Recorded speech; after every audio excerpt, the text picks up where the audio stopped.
Sometimes the smallest act of kindness can change the world. This is the story of Jamal Washington, a young man who once worried about paying rent, but whose single decision to help a stranger on a rainy Tuesday set off a chain reaction that transformed families, communities, and even entire industries. What began as compassion became a legacy. This is how kindness built the future. The rain came down in steady sheets that Tuesday afternoon, soaking the cracked sidewalks of Chicago's West Side.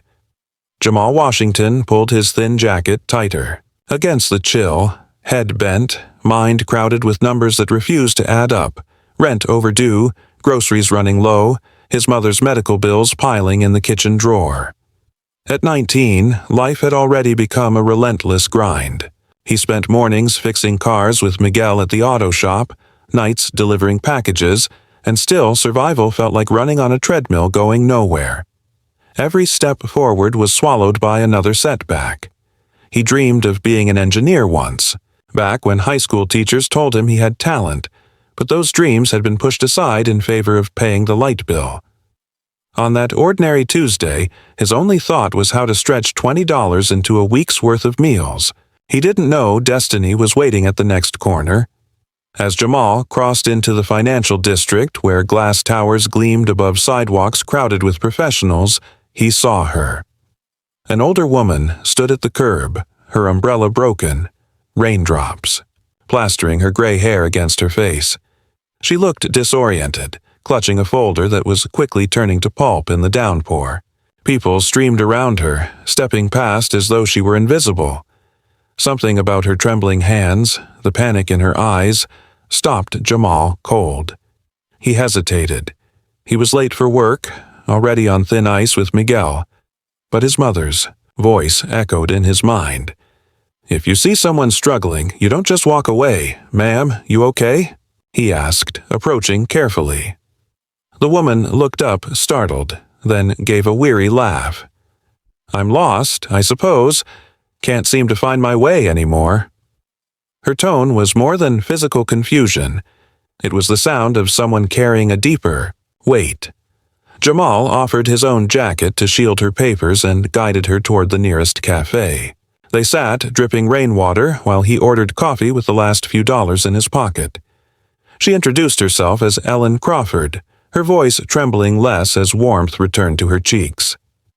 Jamal didn't know the name, didn't know the company, didn't know the legacy attached to her. All he saw was a tired woman who needed kindness, and that was enough. As they spoke, Ellen studied him the way a jeweler studies a rare stone. He told her about fixing cars with Miguel, how he'd learned to diagnose engines by listening to their rhythm, how mathematics made sense to him in ways people never did.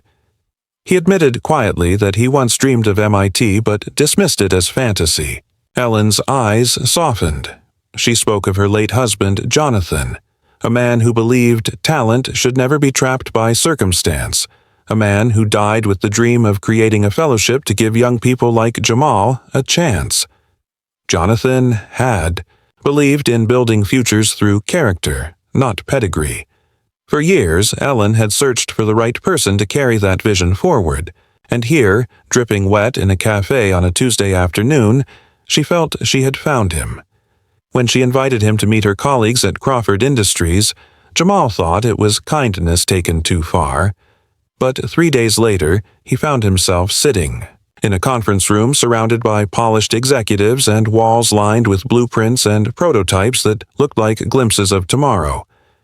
They spoke of innovation, of Project Horizon, of opportunities that sounded like science fiction compared to his world of overdue bills and broken air conditioners. Then Ellen slid a folder toward him, an official contract for the Jonathan Crawford Fellowship. Tuition, living expenses, mentorship, a chance to study at MIT, a chance to build, to create, to matter. Jamal stared at the pages as though they might vanish if he blinked. This can't be real," he whispered. His hands shook as he pushed the folder back. 3 days ago, I was worried about making rent. Now you're saying, this? His voice cracked between disbelief and longing. What if it's a mistake? What if I don't belong here? Ellen leaned across the table, her hand steady on his. Jamal, this is the most real thing I've done in years. You didn't just help me that day. You reminded me why Jonathan's dream mattered. This isn't charity. It's an investment in who you already are. She spoke of his mother, his sister Maya, even Miguel at the auto shop. Everyone who believed in him would share in the rewards. This wasn't just about Jamal. It was about all of them. The weight of it pressed down on his chest until he could hardly breathe. All his life, doors had stayed shut no matter how hard he knocked. Now, one stood wide open, and stepping through terrified him as much as it thrilled him. Finally, with hands trembling so hard he could barely grip the pen, Jamal signed his name. Ink spread across paper like a bridge to a future he could hardly imagine. The room erupted in smiles, but Jamal sat frozen, heart pounding. The pen slipped from his fingers, clattering onto the polished table. He stared at his own signature, half afraid it might fade like a dream. What have I just done? He thought. In that instant, Jamal felt the ground shift beneath his feet. His life had been rewritten in a single stroke of ink.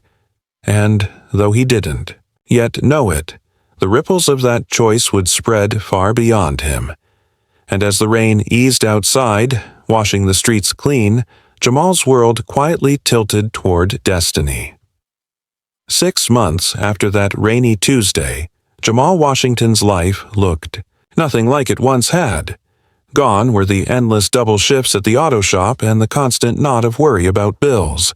Now, he walked across the vast campus of MIT, his backpack heavy with textbooks and blueprints, his mind alive with equations and possibilities. For the first time, he felt like a seed planted in soil rich enough to let him grow. Where other students struggled to translate theory into practice, Jamal thrived. Years of working under hoods in Miguel's shop had given him instincts no textbook could teach. He could feel the logic of a system in his bones, hear the whisper of inefficiency like a mechanic hearing a bad belt. Professors quickly noticed. When Professor Williams assigned a project on engine efficiency, most students filled pages with formulas. Jamal sketched out a design inspired by an old trick Miguel had taught him with air filters. The prototype improved performance by 18%. Williams, astonished, wrote in his notes that Jamal approached complex systems with an intuitive grasp rare in a first-year student. During winter break, when many of his classmates went home, Jamal stayed behind at Crawford Innovation Labs. He wanted to prove that Ellen's faith hadn't been misplaced. Surrounded by engineers twice his age, he worked on Project Horizon, the ambitious plan for affordable electric vehicles.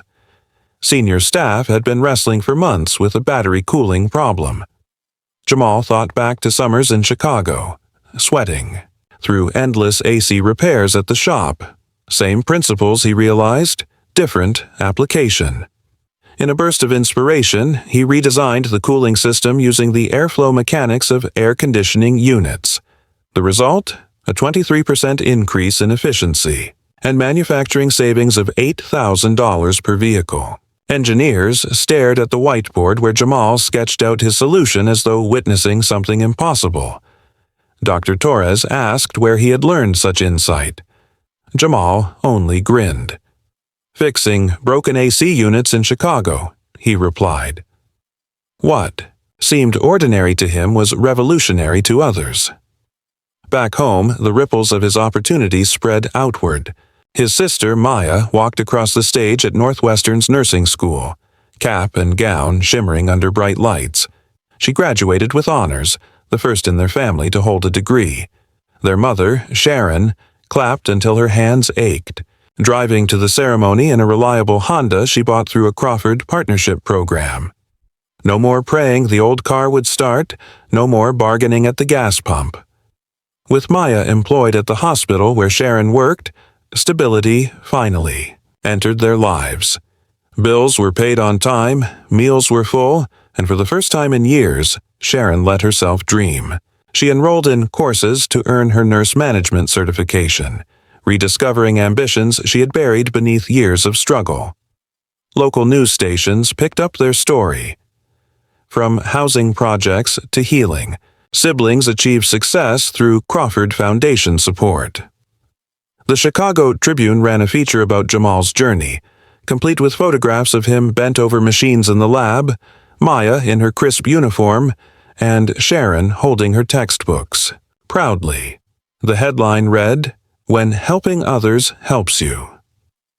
The sidebar carried even greater weight. Crawford Industries was expanding community investment programs modeled on Jamal's experience. Back at Rodriguez Auto Repair, Miguel's shop no longer looked like the dingy two-bay garage it once was. Alan's investment had transformed it into a state-of-the-art facility, equipped with hydraulic lifts, diagnostic computers, and even an EV charging station. Miguel renamed part of it the Jamal Washington Apprentice Program, training 12 young men and women in automotive technology. He told a reporter, "Jamal showed us that fixing cars isn't just about making money, it's about building futures." 3 of those apprentices had already earned Crawford scholarships to technical colleges, carrying Jamal's legacy further. What began as one act of kindness now multiplied across dozens of lives. Meanwhile, Jamal's own work drew attention, far beyond the classroom. At the Detroit Auto Show during his second year, he presented research on affordable charging networks for electric vehicles. His idea: use existing neighborhood electrical grids to build small-scale charging hubs, rather than expensive centralized stations. It was a simple, community-focused approach that could transform access for working families. When Jamal finished his presentation, the audience, filled with executives from Ford, GM, and Tesla, rose in a rare standing ovation. Afterwards, a venture capitalist slipped him a card. "Call me when you graduate," the man said. "We're funding the next generation of innovators, and you're it." As Jamal tucked the card into his pocket, his heart raced. For the first time, he realized he was no longer the boy who worried about rent. He was a voice people in power wanted to hear. What started as a rainy Tuesday kindness had become a rising wave, lifting not only his family but an entire community. Yet, with recognition came new pressures, and Jamal sensed his journey was only beginning. Powerful eyes were on him now, watching to see if he could turn promise into lasting change. The Crawford Foundation's mission grew far beyond what anyone first imagined. What began as a single fellowship extended into a nationwide initiative called Jonathan's Legacy, honoring the late visionary who had once dreamed of lifting up ordinary people with extraordinary potential. Applications poured in from every corner of the country: students from rural towns, young mothers from inner cities, veterans seeking a second chance. The foundation no longer looked only at test scores or polished resumes. They searched for grit, compassion, and resilience, the very qualities Ellen had recognized in Jamal on that rainy Tuesday. Within 3 years, over 200 fellows were funded, each given the tools to study, build, and innovate in ways they never thought possible. It was a movement rooted not in wealth, but in character. Jamal himself became the face of that movement. By his 3rd year at MIT, invitations arrived weekly for him to speak at universities, conferences, and symposiums. At first, he was nervous, unsure if people would listen. But when he stepped onto stages and shared his story, how fixing a stranger's car had led to a scholarship, how his mother now studied alongside him, how his sister wore her nursing badge with pride, the audience leaned in. One of his speeches, filmed on a smartphone at a Chicago community college, went viral. In it, Jamal told students, "Don't ever think kindness is small. Kindness is the blueprint for building futures." That clip racked up millions of views, shared by teachers in classrooms, pastors in churches, and even CEOs in boardrooms. Across the nation, young people saw a reflection of themselves in Jamal's journey and began to believe their own stories could matter too. Meanwhile, the data told a story of transformation. Economic analysts released reports showing neighborhoods connected to Jonathan's legacy programs saw real change. Unemployment dropped by nearly 20% in several cities. High school graduation rates climbed. College enrollment surged among first-generation students. Even crime statistics shifted, as young people who once drifted toward gangs now found themselves in classrooms and workshops. Politicians debated whether the program could serve as a national model, proof that investing in potential yielded returns not just in dollars, but in human flourishing.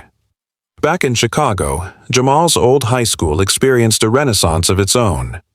West Side High, once notorious for low test scores and empty classrooms, became a beacon of hope. Teachers formed new STEM clubs, science. Fairs returned and computer labs stayed open late for eager students. Murals of Jamal, painted by local artists, decorated hallways. Younger students whispered his name like a legend, proof that someone from their block could make it all the way to MIT. Enrollment in STEM courses tripled, and for the first time in years, Westside sent teams to national robotics competitions. Jamal visited often, standing in the same gym where he once played basketball, now packed with cheering students eager to hear him speak. At Crawford Innovation Labs, his work bore tangible fruit. After years of research and countless hours refining, designs, the first Project Horizon cars, rolled off the production line.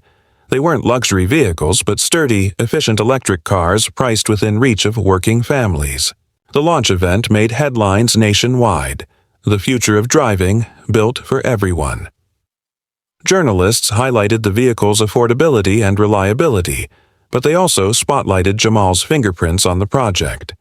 He had led the redesign of the cooling system and charging infrastructure, making mass production not only possible but practical.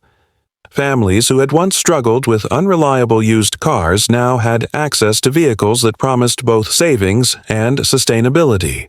For Jamal, it wasn't about technology alone. It was about dignity, mobility, and opportunity for everyday people. His role expanded beyond engineering. Jamal became a symbol, a living proof that investment in character created exponential returns. The media called him the boy who turned kindness into an industry. Magazines splashed his face across covers, interviews flowed across primetime television, and children lined up at his speaking events clutching notebooks for autographs. Despite the attention, Jamal remained grounded. He still visited Miguel's shop, still ate dinner with his mother and sister, still carried himself as the boy who once worried about bus fare. But even he knew the stakes had changed. His story was no longer just his. It belonged to everyone who believed that a hand up could change a life.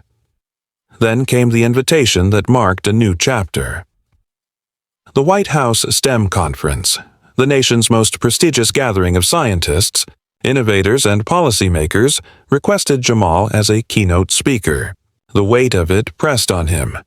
This wasn't just about sharing his journey. It was about shaping the future of education, technology, and national policy. On the morning of the conference, Jamal stood backstage in a crisp suit, his notes trembling slightly in his hand. He glanced at the audience through the curtain. Senators, Nobel laureates, CEOs, and students from across the nation.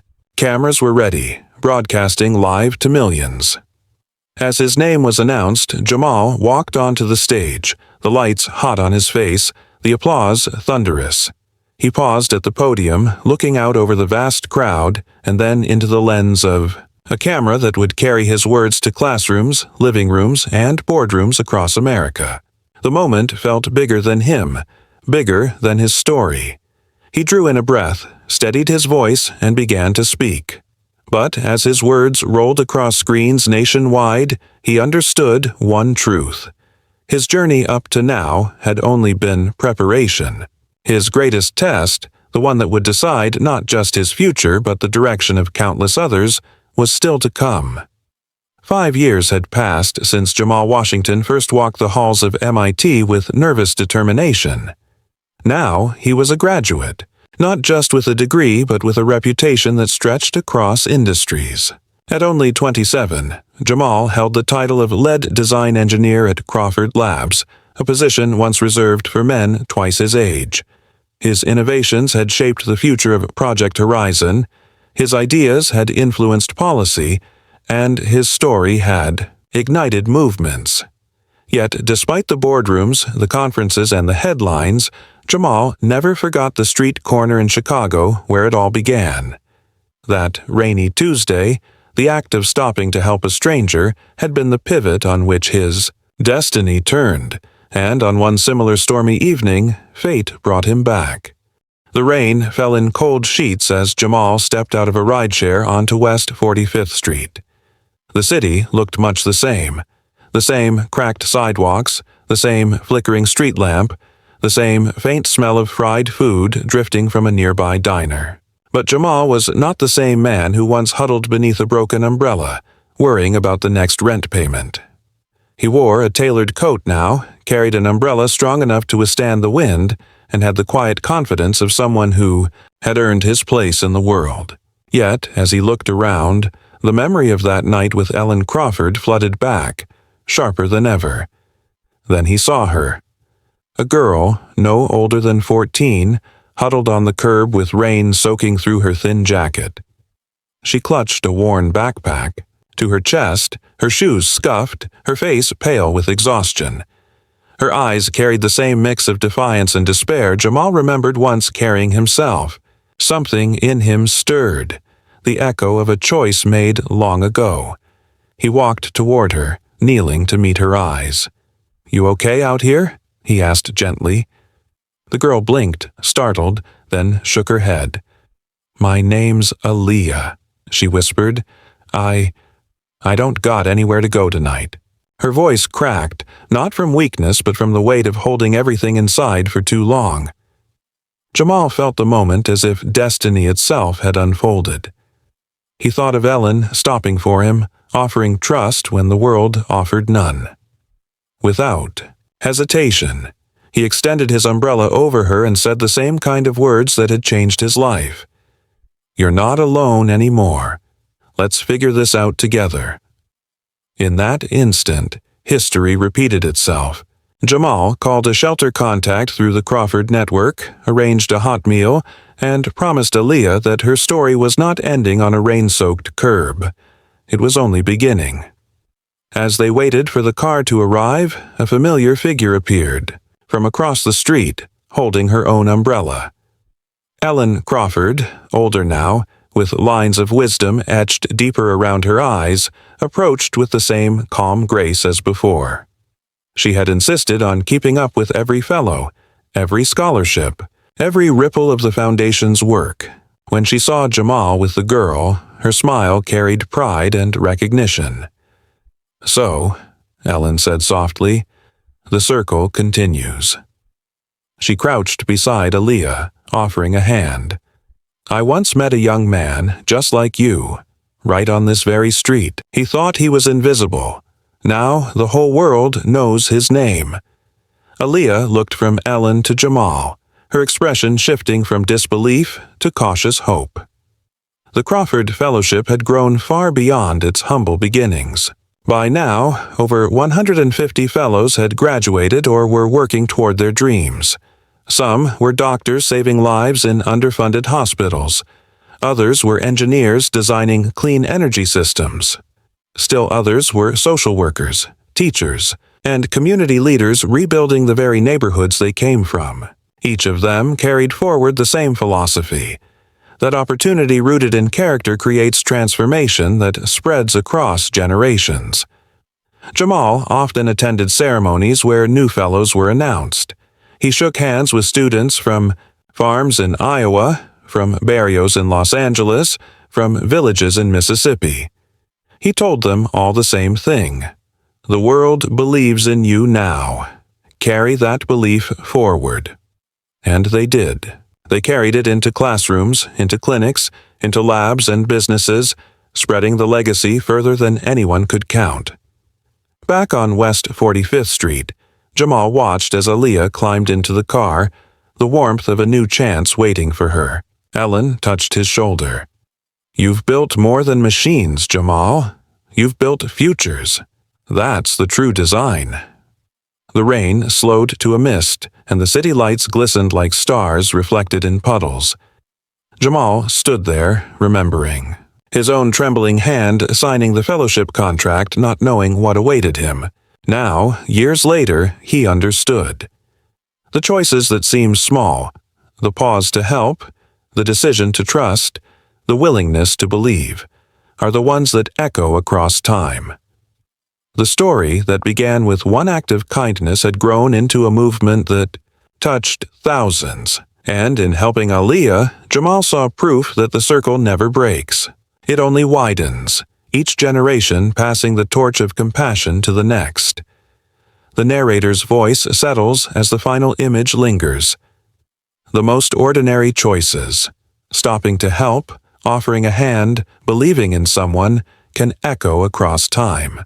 Jamal's story proves that kindness is not just a virtue. It's the engineering principle that builds better futures.